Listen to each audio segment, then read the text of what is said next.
Donald Trump's hopes of returning to the White House have taken another blow, with the former president revealing he's the target of yet another federal investigation.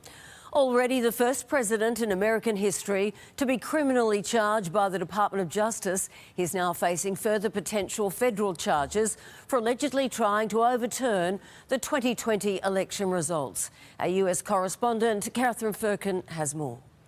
Donald Trump back doing what he does best, campaigning and playing the victim. We have a man, the only way he can get elected is to weaponize the Justice Department, which he's gone around doing. A strikingly sombre former president on the defensive yet again as his legal troubles grow. We have prosecutors that are evil people. These are evil people, deranged. I call him deranged, just one particular man. I think he's a sick person. That one man is special counsel Jack Smith, who's already investigating Trump for alleged mishandling of classified documents at Mar-a-Lago, now revealing another indictment could be just days away for election interference.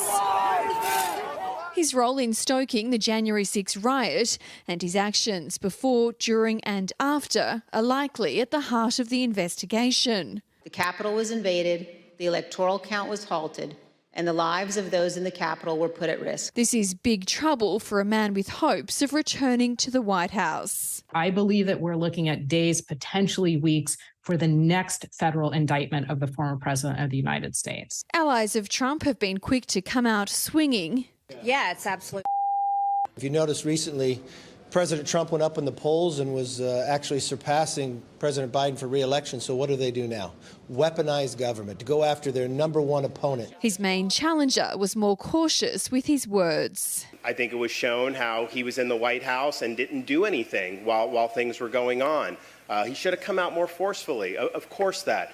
But to try to criminalize that, that's a different issue entirely. But whether his supporters trust in the legal process or not, there's no doubt that yet another trial will present challenges for Trump, who's already navigating an unprecedented and increasingly treacherous road back to the White House. Catherine Firkin for 10 News First, New York.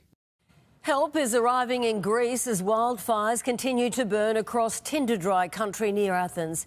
Italy and France have sent specialist water-bombing aircraft, while Romanian firefighters have been sent to the front lines to help exhausted local crews.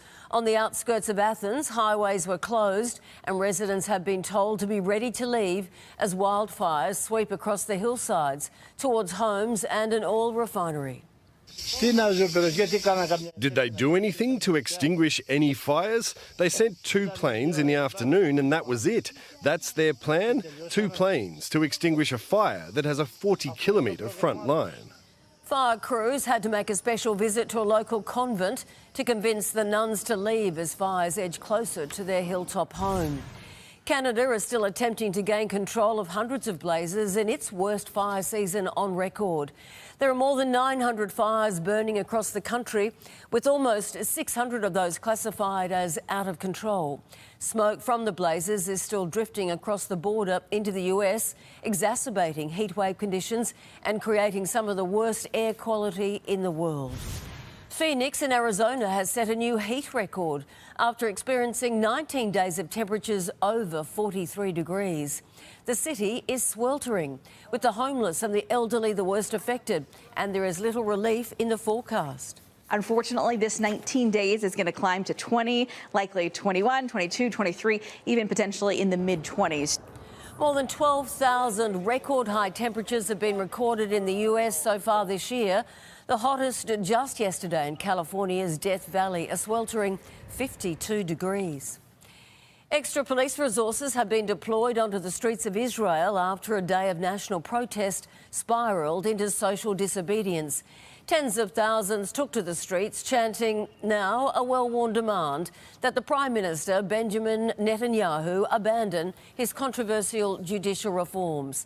As the demonstration stretched into the late night, mounted police and water cannon were deployed in an attempt to move the stubborn crowds on.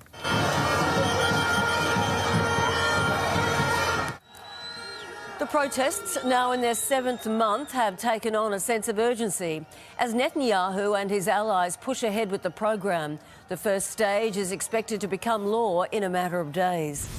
America is embroiled in a fresh diplomatic crisis with North Korea after one of its soldiers walked across the border while in South Korea. The Pentagon has confirmed the man's arrest and identified him as an Army private who was on his way back to the US for disciplinary reasons but never got on the plane, instead joining a guided tour. Adding to the tensions, just hours after the arrest, North Korea launched 2 ballistic missiles into the sea nearby. Las Vegas police have revealed they have searched a house earlier this week in connection to the murder of rapper Tupac Shakur.